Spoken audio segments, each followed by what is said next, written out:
Datuk Seri Tuan Ibrahim Tuaman, yang mana saya tak perlu mengenalkan lagi lah, yang berhormat. Dan alhamdulillah kami bagi pihak Ketua Kuasa Surau Ar-Rawdah dan amnya dan para ahli jemaah sangat berbesar hati lah dengan kehadiran yang berhormat. Memang kami dah lama nak jemput Ustaz, memandangkan kita faham lah Datuk agak sibuk. Dan alhamdulillah semalam kita diberi ke orang semalam, dan insyaAllah kita habiskan peluang yang ada ini bersama-sama kita mendengar perkongsian ilmu yang akan disampaikan oleh Yang Berhormat Menteri. Tanpa mereka masa, saya mempersilakan kepada Tuan Masyurah. Bismillahirrahmanirrahim. Alhamdulillah Rabbil Alamin. Wassalatu wassalamu ala ashrafil anbiya wal mursalin Sayyidina Muhammad wa ala alihi wa sahbihi ajma'in. Subhanaka la ilma lana illa ma 'allamtana innaka antal alimul hakim. Wala hawla wala quwwata illa billahil aliyyil azim. Pada pengurusi, Tuan Imam, seluruh ahli Jawatankuasa Surau Ar-Rawdah, para jemaah dirahmati Allah sekalian, Assalamualaikum warahmatullahi wabarakatuh. Perkara yang biasa kita dengar, kebanyakan ustaz, penceramah, pengkuliah, dia akan menyebut suatu ayat Quran, Subhanaka la ilma lana illa ma 'allamtana innaka antal alimul hakim. Ayat ni berhubung dengan peristiwa bila Allah Subhanahu wa taala nak melantik manusia sebagai khalifah. Lalu para malaikat bertanya pada Allah Taala, pasal apa Allah nak pilih manusia, sedangkan manusia suka menumpahkan darah, suka berbalah, suka bermusuh, suka merosakkan. Allah jawab sepatah je, aku tahu apa yang kamu tak tahu. Jadi tak semua benda yang rahsia Allah ni kita tahu. Ada yang Allah rahsiakan, kita tak tahu. Lalu Allah Ta'ala panggil Adam AS, Allah panggil para malaikat. Maka Allah Ta'ala suruh beritahu apa yang kamu tahu. Setelah Allah ajar Nabi Adam AS, lalu malaikat boleh menyebut berapa nama. Nama Arash, nama malaikat, nama Allah, beberapa nama saja. Bila Allah Ta'ala suruh Adam AS, lalu Nabi Adam AS banyak menyebut nama-nama semua benda, sebab Allah Ta'ala ajar Nabi Adam AS. Setelah mendengar keterangan daripada Adam AS, lalu para mereka kata, Subhanaka la ilma lana illa ma 'allamtana. Ya Allah, kami ni tak ada ilmu melainkan apa yang Engkau ajar pada kami. Jadi kita ni sebenarnya satu yang kita belajar, satu yang Allah ilhamkan. Ilmu ni ada dua, satu ilmu zahir, yang kedua hikmah di sebalik ilmu. Maka orang yang dapat ilmu, alhamdulillah, al-ilmu nurun, ilmu ni cahaya, bukan nar, dia nur. Tetapi di sebalik itu ada satu lagi yang lebih penting, iaitu hikmah. Allah Ta'ala sebut dalam Quran, wa man yu'tal hikmah faqad utiya khairan katsira. Siapa-siapa yang Allah kurniakan hikmah kepadanya, kebijaksanaan, maka mendapat kelebihan yang sangat banyak. Hikmah ni tak boleh kita belajar, dia satu gift, pemberian daripada Allah Subhanahu wa taala kepada hamba-Nya. Bolehkah kita doa pada Allah? Boleh. Kita minta doa supaya Tuhan beri pada kita ilmu dan hikmah. Kadang-kadang ada orang ada alim, dia ada ilmu, tapi tak ada hikmah. Cakap dengan orang tak ada adab, bahasanya kasar, dengan tak padan dengan ilmu yang dia ada. Baru ni seorang ustaz fitnah saya. Tak padan dengan seorang ustaz. Ini bukan kerja, tak sepatutnya ustaz buat kerja macam tu. Jadi oleh kerana itu kadang-kadang ilmu yang ada ni, kita nak tengok ilmu tu ialah bergantung kepada bagaimana dia menggunakan ilmu tersebut biar sesuai dengan apa yang ada pada kita. Maka kerana itu sahabat-sahabat sekalian, malam ni saya cadang untuk ambil satu hadis yang sangat penting, berhubung dengan suatu hadis daripada riwayat Ibnu Tirmizi. Sufyan bin Abdullah radhiyallahu anhu berkata, Nabi sallallahu alaihi wasallam bersabda, sabda baginda, ihfazillaha tajidhu amamaka, ta'arraf ila Allah fi ar-raha ya'rifuka fi syiddah, wa'lam annama akhta'aka lam yakun liyusibaka wa ma asabaka lam yakun liyukhti'aka wa'lam anna an-nasra ma'as sabri wa anna al-faraja ma'al karabi wa anna al-usri yusra wa anna ma'al usri yusra. Riwayat Tirmizi. Ya, hadis ni tuan sekalian, Nabi SAW mengajar pada kita ni satu benda yang diajar, benda yang kita nampak, dan satu benda yang di sebalik apa yang kita tak nampak. Ya. Nabi sentiasa mengajar para sahabat, kadang sambil berjalan, sambil duduk, sambil perang, sentiasa dapat ilmu. Sahabat-sahabat duduk kat Nabi SAW, lalu mereka dapat ilmu. Hadis Nabi kata, ihfazillah, ya, ihfazillah, jaga Allah, jaga hak Allah. Allah kata Nabi, kamu jagalah hak Allah. Kalau Allah kata wajib, buatlah. Kalau Allah kata haram, tinggalkanlah. Kalau Allah kata sunat, perbanyakkanlah. Ya, jaga Allah Ta'ala. Tajiduhu amamaka, nescaya kamu akan dapati Allah sentiasa memelihara kamu.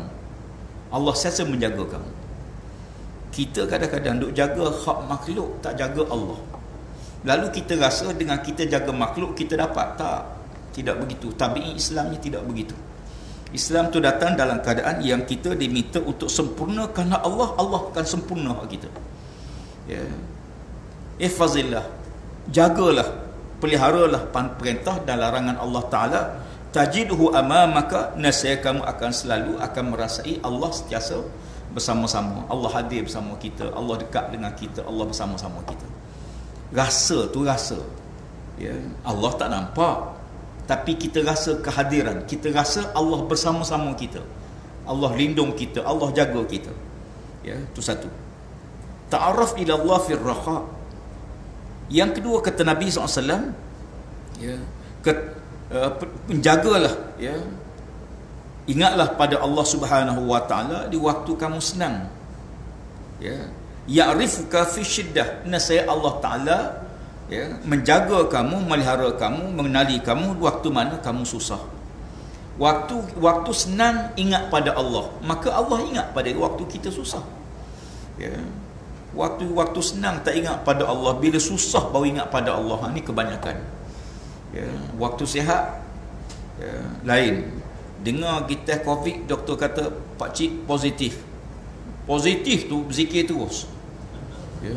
Terus berzikir astagfirullahalazim, ila Allah. Hantar mesej kawan, tolong doa lah, saya baru dapat disahkan positif. Ya. Yang tak semayang akan semayang, yang tak kena kawan akan minta tolong jumpa ustaz akan. Pasal apa? Kerana COVID. Cuba doktor kata pak cik kena kurap. Tapi oleh kerana COVID ni resiko kematian, sebenarnya dia bukan takut penyakit tu. Ya, dia takut mati tu. Penyakit tu tak takut. Kalau penyakit tu tak bawa pada mati, saya tak takut. Tapi kenapa berubah? Kerana dia bawa kematian.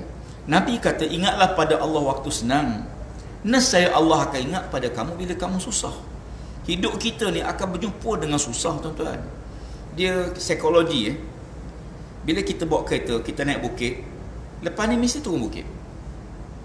Bila turun bukit, tuan-tuan kena ready, lepas ni tak akan naik bukit. Ya, itu fitrah, sunnatullah lah. Naik turun, kesenangan, susah. Bila tuan-tuan bawa kereta, corner belah kanan, ready, lepas ni akan corner belah kiri. Ya, fa inna ma'al usri yusra. Susah tu akan ada senang, tapi lepas senang akan ada susah. Ya. Kalau hari ni orang puji dalam Facebook, ready untuk kena kutuk sehari dua lagi. Tapi tak apa, kalau orang kutuk kita sehari dua lagi, insya-Allah sehari dua akan berikutnya akan ada orang puji kita. Ya, mudah ya, zaman sekarang ni zaman rapuh. Ya, semua benda boleh berubah dalam masa hari. Hari ni orang sayang, puji, bagus. Besok buat silap sikit je, kena kutuk terus. Silap sikit je, spray tempat tak cicak, siap lah. Contoh. Ya. Padahal boleh jadi macam-macam kalau nak jadi positif, tapi begitulah manusia. Ya. Dulu satu saya belajar, saya sangat bimbang. Dalam hadis pun Nabi sebut jaga lidah. Ya. Allah akan selamatkan kamu kalau kamu boleh jaga dua benda yang terletak di antara, satu benda yang terletak di antara dua. Lidah kamu yang terletak di antara dua bir, kemaluan kamu yang terletak di antara dua paha kamu. Ya. Maka dulu, ya, kita jaga lidah. Banyak hadis tentang menjaga lidah. Hari ni jaga tulisan. Orang tak bercakap sekarang ni, senyap dalam bilik tu. Kerja apa? Ngutuk orang. Dia tak bercakap, tapi dia send, dia cerca, dia tengok benda, dia terus kutuk. Ya, dia tengok benda, dia rasa nak puji, dia terus puji. Ya, dan dia viralkan.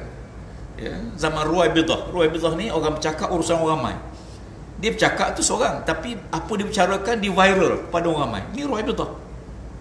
Itulah Ruwaibidah. Ruwaibidah ialah seorang yang bercakap dalam urusan orang ramai. Walaupun benda tu benda seorang diri, benda dia, tapi dia viral. Dia kan nak orang tahu. Maaf cakaplah, dia berzina, dia viral gambar dia berzina. Ya, di tangan pakaian, aurat tu nama aurat, benda yang kena tutup. Ya. Tapi dia buka, dia viral pada orang ramai.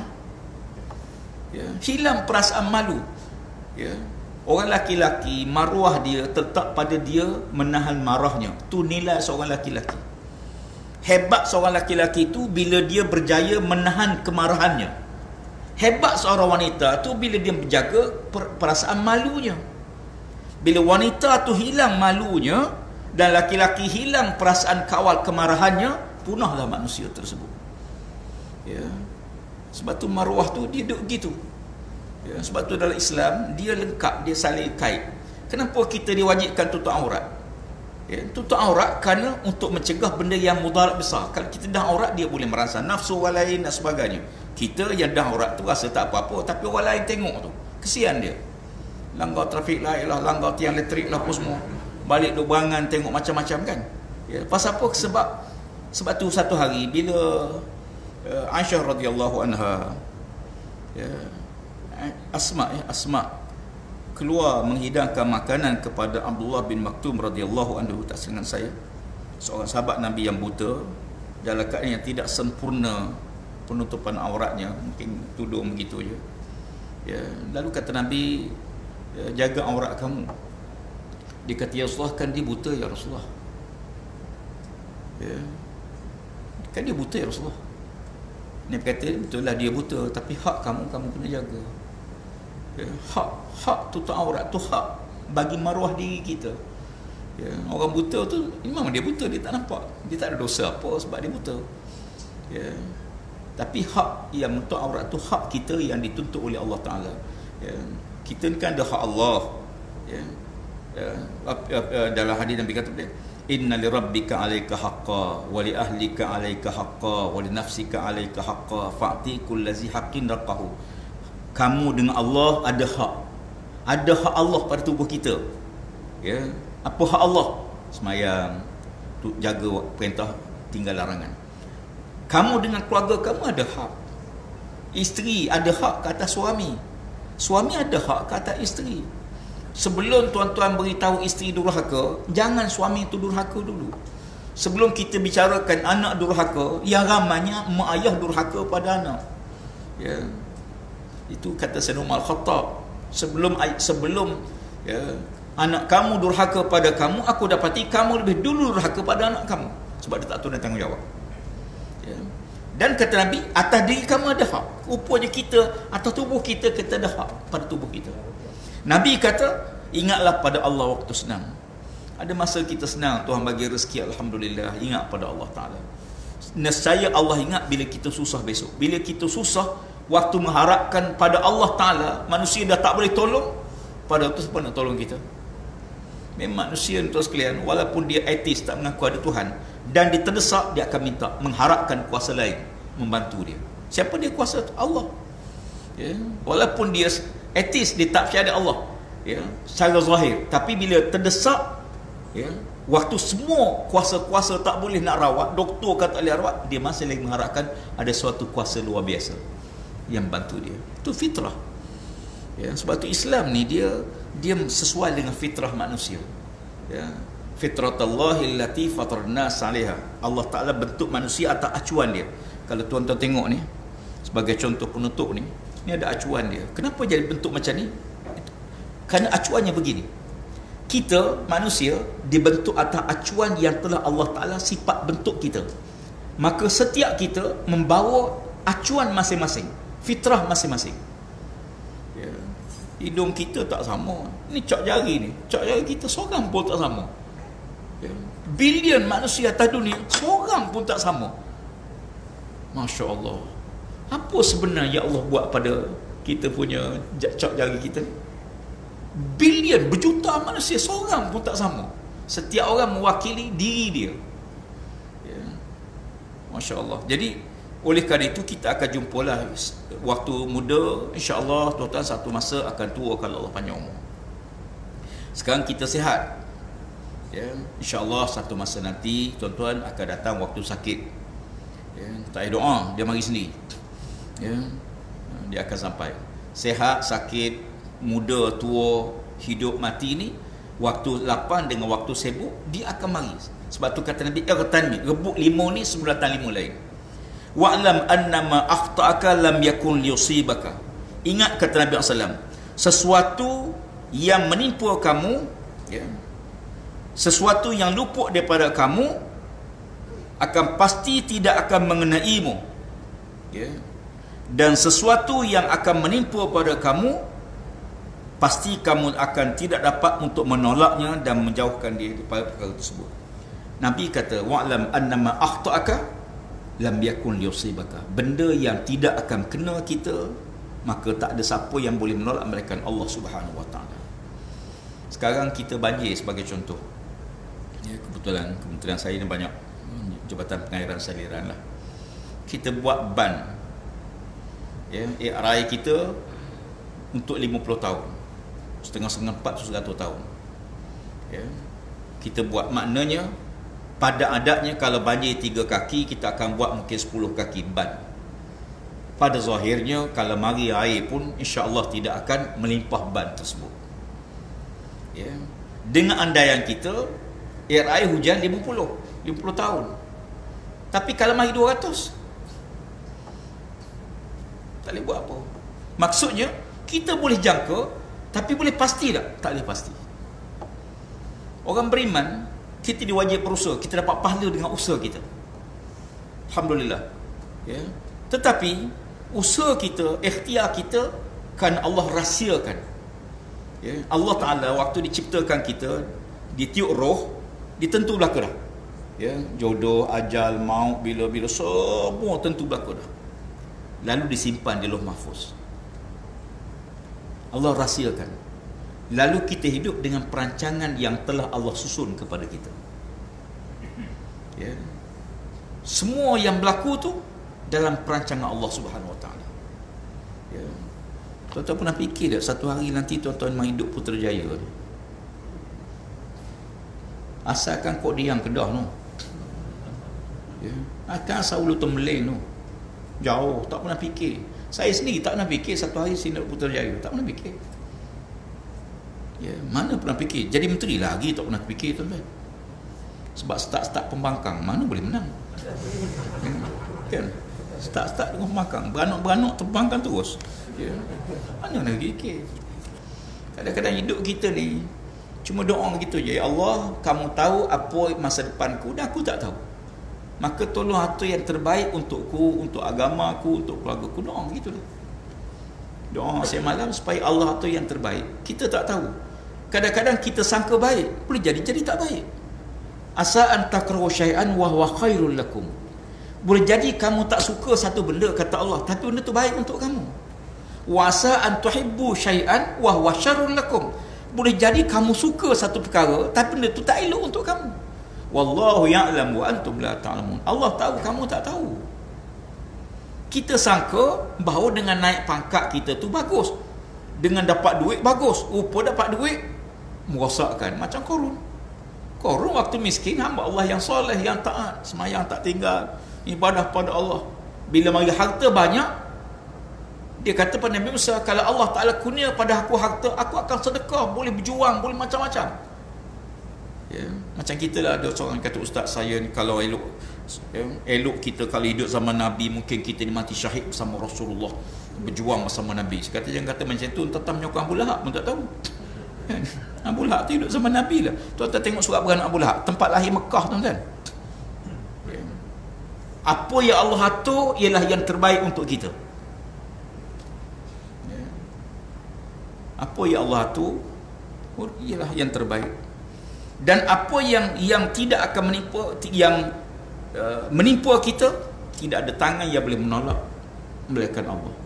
Ma asabaka apa-apa yang menimpa kamu, ya, dan hadis itu kata lam yakun wa ma asabaka lam yakun liyukhti'aka. Ya, apa yang menimpa kamu tidak akan siapa dapat tolak melainkan apa yang telah ditentukan oleh Allah akan kena pada kamu. Tapi kalau tak bukan kita, Allah kata tak kena pada kita. Walaupun kadang-kadang kita tengok sekarang ni banyak viral dalam video macam-macam.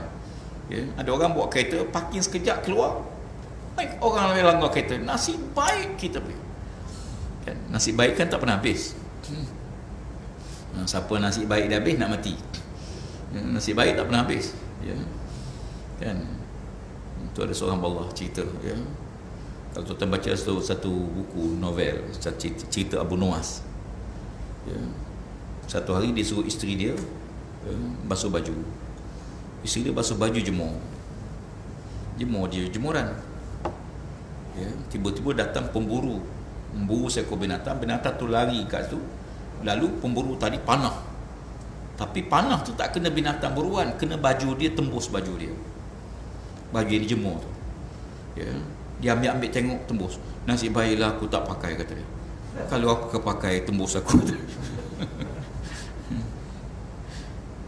Allah Rabbi, ya. Apa yang menimpa, apa yang Allah takdirkan kena, tak ada siapa boleh lah, ya.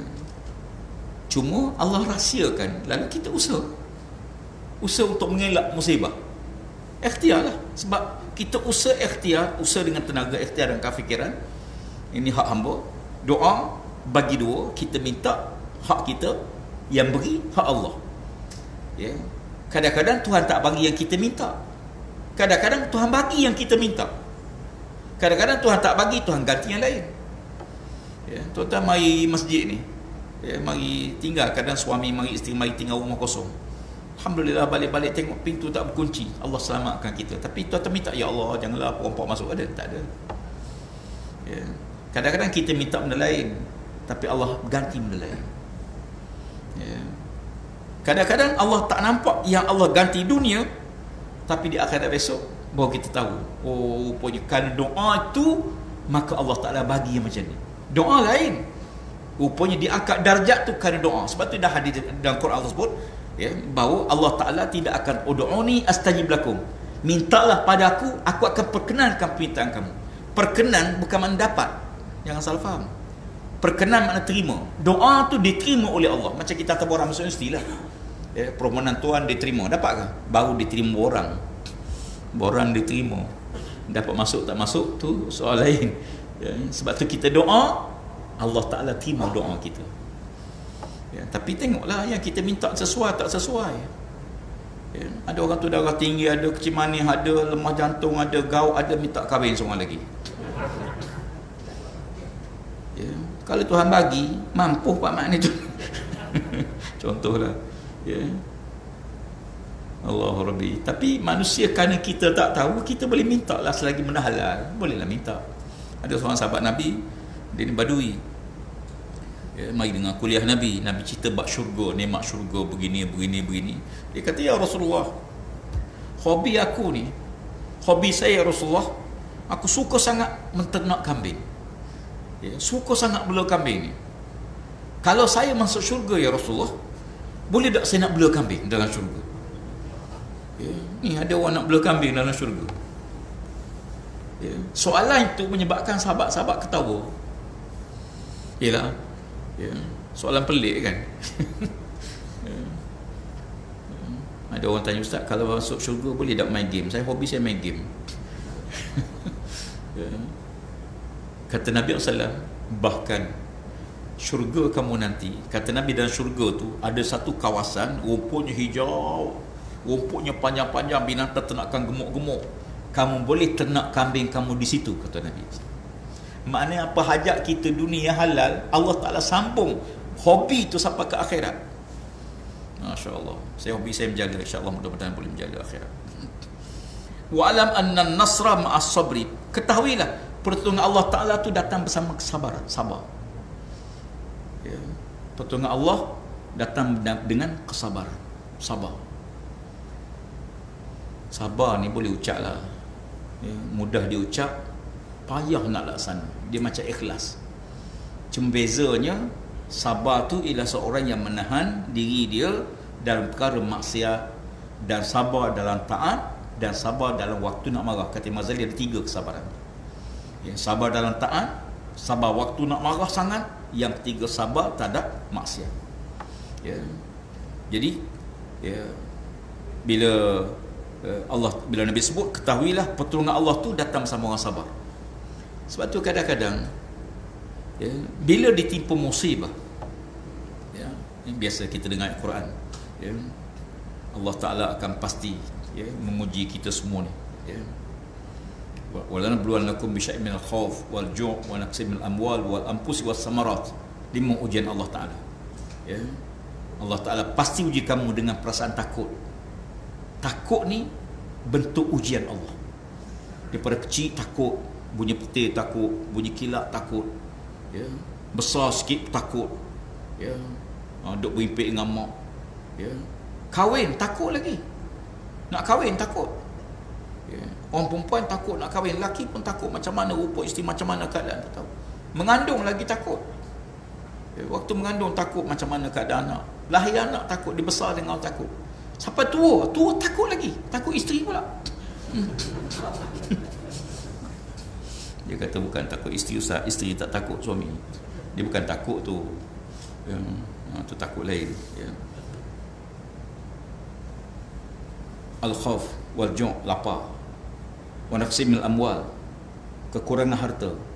Mari banjir, orang yang jadi orang yang layak, orang yang sepatut keluar zakat, tiba-tiba tukar menjadi orang yang boleh terima zakat, ya. Semalam kaya, hari ni rumah tinggal tangga je, hilang, ya. Semalam dia bayar zakat pada orang lain, dia ada harta, hari ni dia layak terima zakat, ya. Kurang harta.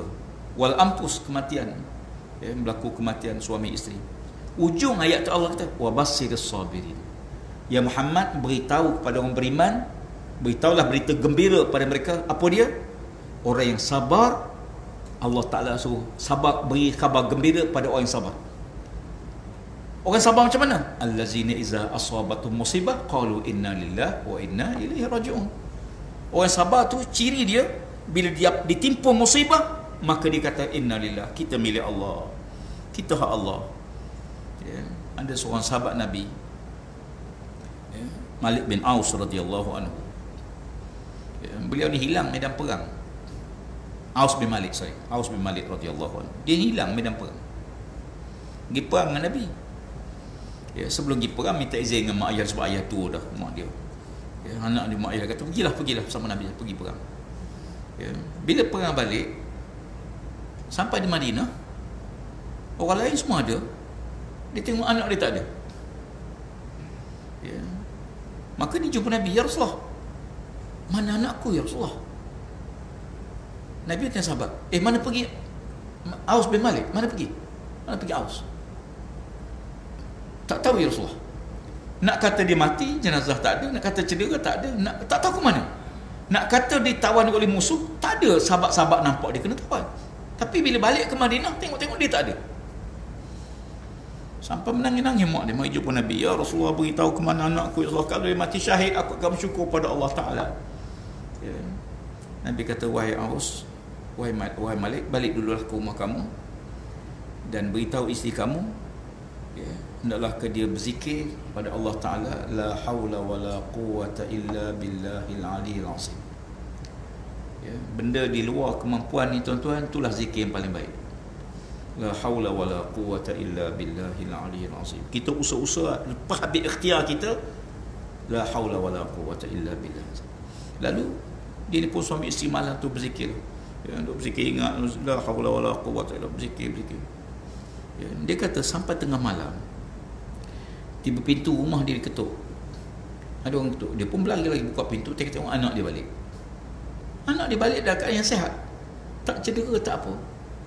Maka ayah dia tanya, kamu pergi ke mana? Sebab dia walik kambing, 5 ekor kambing. Kamu pergi ke mana? Pergi perang ke pergi beli kambing? Pergi perang balik kambing. Dia kata aku pergi perang ya Rasulullah bersama Nabi. Habis kenapa macam ni? Dia pun cerita lah. Dia kata tengah aku berperang-perang, tiba-tiba ada musuh datang tangkap aku di belakang, buat lari keluar daripada medan perang. Dalam keadaan kecamuk perang tu orang tak perasan. Rupa ditahan oleh musuh buat lari keluar. Lalu musuh mengikatku kaki dan tangan. Ikat kaki, ikat tangan, letak atas tanah. Ya. Dalam keadaan tak diberi makan, tak minum. Ya, dia kata malam tu dijaga tengah malam dalam keadaan turun-turun tu, bangun tengok orang lain semua tidur. Yalah, kalau dah ikat kaki tangan apa semua nak bimbang apa. Diikat dengan dawa begitu. Dia kata tiba-tiba saja tak tahu siapa datang buka, ikatan di tangan aku terbuka, ikatan kaki terbuka. Ya. Bila terbuka dia bangun. Dia tengok ada kambing, dia pun ambil kambing sebagai harta rampasan perang sebab dia pergi perang. Dia ambil kambing, dia pun berjalan balik. Tiba-tiba ada satu lembaga turun depanku, membuka sayapnya, menyuruh aku naik. Aku pun naik atas belakang. Lalu aku dibawa terbang dan turun depan rumah. Kalau tuan-tuan baca sirah kan ada cerita sahabat Nabi yang menunggang malaikat. Inilah Aus bin Malik radhiyallahu anhu. Yang turun tu malaikat Allah Subhanahu wa taala. Ya. Tapi kalau kita buat tak jadi. Tunggu, tak mari tuan-tuan. Kalau mari kita lari. Dia kata, tak apa. Ya, kalau macam tu syukurlah pagi besok jumpa Nabi, cerita pada Nabi SAW. Ya.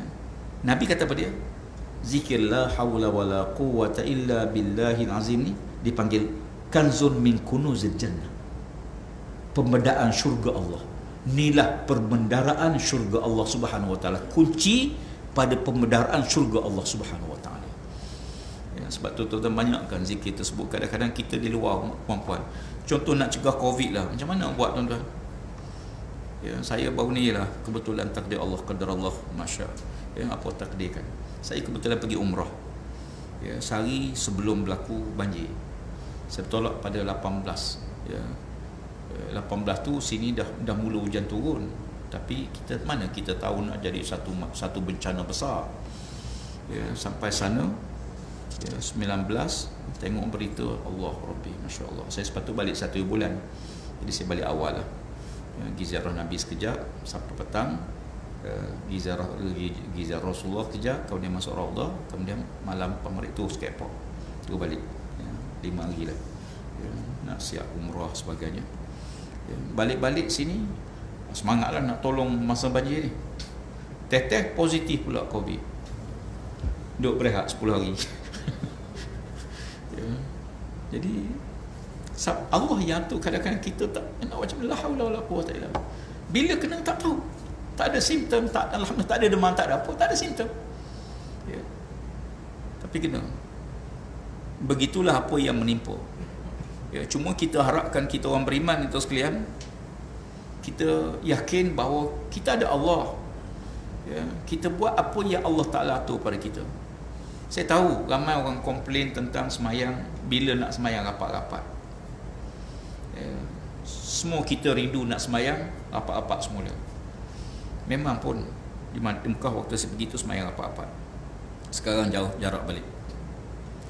Satu masa dulu di Kelantan ya, ada waktu semayang tarawih, ada jemaah semayang rapat-rapat pada lampu ya, sorok selipar, sembunyi selipar, semayang dalam gelap, semayang rapat-rapat.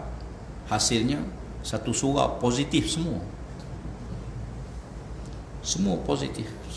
Dan daripada surau tu balik ke rumah, keluarga-keluarga pula berjangkit, habis kampung. Kebetulan kampung arwah ayah saya di Bacok, Kelantan. Dan saya tahu surau tu, saya selalu pergi. Media, netizen kutuk habis. Sebab itulah orang kata semayang jarak, itulah kepentingan jarak semayang. Sebab tu kita kena jarak semayang, kita kena pakai face mask, jangan tu. Sekarang orang suruh rapat-rapat. Siapa tak boleh rapat semua. Apa yang tuan-tuan buat semua tak betul tuan-tuan. Semayang rapat ni wajib ke sunat? Sunat. Dia bukan wajib. Dalam keadaan jarak ni pun tak penuh ke masjid. Kalau dah penuh melimpah, okeylah saya setuju supaya kalau boleh, dan saya beritahu Menteri Agama, kita cuba, saya beritahu dengan Menteri Kesihatan, kalau tempat lain, kita orang Islam, kita bangga sebab kita agama yang ikut peraturan. Tuan-tuan, kita jarak ni kita betul, tuan. Bukan yang rapat-rapat tu betul. Yang tak betul tu yang mereka. Orang tu yang tak betul. Kita ni betul, tuan. Kenapa yang kita betul ni rasa bersalah? Sepatutnya kita yang betul ni tak rasa bersalah. Kita betul. Memang peraturan kita kena ada penjarakan. Dan kita ikut. Sebab tu orang Islam ni sepatut bangga kerana kita berjaya ikut peraturan. Yang kena kutuk tu yang tak ikut peraturan tu. Sepatutnya kita jangan ikut orang yang tak ikut peraturan. Sepatutnya kita kena desak yang tak ikut peraturan tu kena ikut peraturan. Mereka kena ikut peraturan, ada penjarakan. Bukan kita yang langgar peraturan. Ini terbalik pula. Kita pula rasa kita kena rapat, sedangkan rapat tu, jarak tu memang itu peraturan dia buat masa ni. Tapi kita pun doa mengharapkan insya-Allah mudah-mudahan, bagi saya masjid mudah tu kan, kalau kita rapat sejadah dengan sejadah pun bukan ada sentuhan. Kita berjaya, tapi pismah lah. Pakai pismah bukan apa, kadang-kadang bersih dengan wallahualam lah. Tapi sekalipun kita, mana kita semayang dulu pun rapat tak kaki kita? Tak rapat. Mana dia rapat? Rapat. Kita sentuh kaki dia, sepak terus. Mana ada kena tak sentuh? Jadi yang sebenar tak boleh sentuhan. Jadi kalau kita rapat sejadah sekalipun sebenarnya tidak ada sentuhan. Bagi saya tu kan, kita memang kita harapkan insya-Allah satu masa, dalam masa terdekat lah kita harapkan kalau dapat ditengok. Bagi kita sunnah, walaupun dia sunat, dia tak wajib, tapi menghidupkan sunnah kan satu tuntutan. Jadi kita orang Islam seronok. Tapi kita orang Islam ni pun kita kena jadi bangga sebab kita alhamdulillah, berbanding dengan orang di luar yang tak ikut, kita orang Islam ni paling mudah disiplin dia. Sampai orang barat, orang bukan Islam, rasa hebat dengan Islam. Komandannya imam seorang je. Belakang dia ratus ribu. Kalau di Mekah tu sampai ratus ribu semayang. 100,000 tu ikut arahan dia, dalam keadaan komandan tu tak tengok pun makmum belakang. Tentera dia tengok, baris sedia, tapi dia tengok. Imam tak tengok, Allahu Akbar, mana tengok, tak ada. Taat, Masya Allah, disiplin. Bangsa agama yang paling disiplin. Akhir sekali, insya-Allah kan? 3 minit lagi. Okey, saya nak tutupkan dengan satu hadis. Tuan-tuan, kita pegang hadis insya-Allah. Nabi kata, "Naja awwalu hazil ummah bil yaqin waz zuhdi. Wa yahlaku akhiruha bil bukhli wal amali." Berjaya generasi awal, generasi sahabat zaman Nabi, zaman para sahabat, zaman tabi'in, 300 tahun pertama. Ini generasi yang paling berjaya, dipanggil golongan salafi, bukan salaf, golongan salafi, salaf bukan salafi, golongan salaf, golongan generasi awal. 300 tahun, 100, 200, 3 tahun pertama. Kenapa mereka berjaya kata Nabi? 2. Pertama, bil yaqin, yakin dengan Allah, yakin dengan janji Allah. Yakin ni lah, yakin tu menyebabkan. Yang kedua, mereka zuhud dengan dunia. Kata Sayyidina Ali, zuhud tu bukan pakai compang-camping, bukan pakai buruk-buruk. Zuhud tu ialah Allah bentang dunia, tapi dunia tak masuk dalam perut dia. Zuhud tu bukan pakai selipar terbalik. Zuhud tu bukan pakai kopiah tak basuh. Bukan. Zuhud tu ialah Allah beri dunia kepada dia, tapi dunia tak masuk dalam perut dia. Tak menyebabkan dia sombong, takabur, tak menyebabkan dia ego, riak.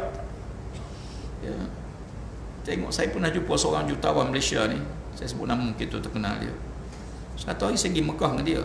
Dia pergi dulu lah, dia pergi umrah. Dia tengah belik-belik jam yang dia pakai. Saya pakai, dia kata baru beli jam rosak pula Ustaz, beli jam baru. Dia beli jam baru tengah pakai. Saya tanya, berapa ringgit? RM15. Dia ni harta bukan jutawan, bilioner tuan-tuan. beli jam RM15. Saya kata, takkan RM15. Dia kata yang penting hidup. Kalau maha mampu tak guna jam ni. Allah. Ya. Satu, dua perkara. Satu, yakin. Yang kedua, zuhud. Wa yahlaku akhiruha. Generasi akhir ni binasa oleh Allah disebabkan dua perkara. Apa dia? Pertama, bil bukhli, kedekut, berkira dengan Allah. Dengan Allah pun kira. Nabi kata bakhil. Yang kedua, wal amali, panjang angan-angan, hidup buat maksiat, angan-angan masuk syurga Allah. Ya, na'udzubillah min zalik. Ya, jaga duduk perkara ni, usikum bayar. Pertama yakin, yang kedua zuhud dengan dunia. Yang merosakkan kita dua, pertama yang pertama berkira, bakhil, kedekut, sampai zakat pun tak keluar tu kan. Zakat pun tak keluar. Allah zakat ni 2,5%, bukan 22%. 2,5% je. Ya, Masya Allah. Ya. Berkira sangat. Yang kedua, kata Nabi, panjang angan-angan. Ya, tak apalah buat maksiat nanti Allah tahu, Allah ampun dosa, tak apalah. Ya, tak boleh begitu. Ya, silap minta ampun pada Allah segera. Ya, semoga Allah Taala merahmati kita bersama insya-Allah. Wallahu alam. Insya-Allah panjang umur kita jumpa semula pada masa akan datang. Qul qawli hadza astaghfirullahalazim wa lakum. Wassalamualaikum warahmatullahi wabarakatuh. Allahumma shalli ala sayyidina